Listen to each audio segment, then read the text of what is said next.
You know, Louisville is a great city. That's why my wife Sheila and I, that's why we chose to raise our 4 children here.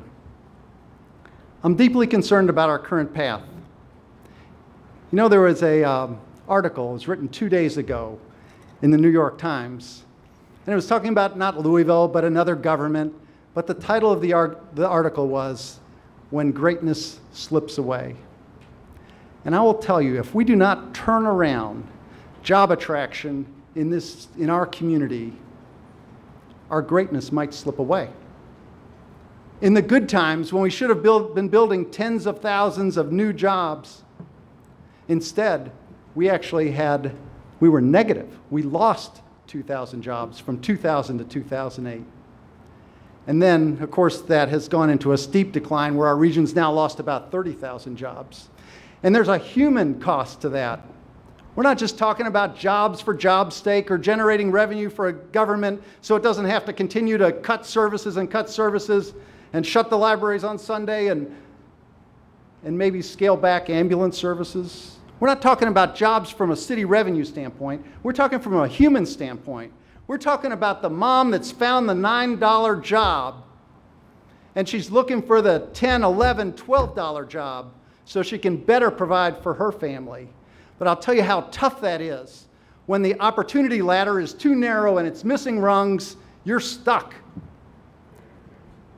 But not just that job. It's when your children go looking for a job and they've finished their education and they have a desire to be in Louisville, Kentucky. But they find their first job, as my 2 oldest children did, in another city. And I'll tell you that hurts. But I'll tell you what really hurts is when they start raising your 2 grandchildren 1,000 miles away. So jobs are important because it provides the opportunity for us all, regardless of background, to use our abilities to the maximum. And that's the most fulfilling life and the way you can best provide for your family. You know, I was excited in 2002 when merger passed because I felt this government could go places that our 2 almost equal governments, city and county, could never go. The chief executives, whether they were of differing parties or the same party, would never agree on a region. In fact, I'd hear companies, when they came into Louisville, would talk to both the mayor and the county judge, said both great visions, they just don't match up. How's your city going to go anywhere? So that's why I signed up to run, because I care about Louisville. That's why I've been in I'll call it the trenches of government. That's why I spent time on going through all 5,000 of our ordinances, deciding which ones to keep, which ones not to keep. That's why I've dedicated the time to serve in leadership. I think I've led more committees on this council than anyone. I've been chair of the Budget Committee. I've been chair of Transportation and Public Works. I've been chair of Public Safety Committee. And I've been chair of, maybe the most important, Jobs and Economic Development. I know this city. You know, in my private career, I went step by step. In high school, I took math and science classes. I went to engineering school and got a master's in civil engineering. I then went to work in engineering and then went to work for another developer to learn the trade, and then 13 years ago started a company. It's a step by step that has led to success.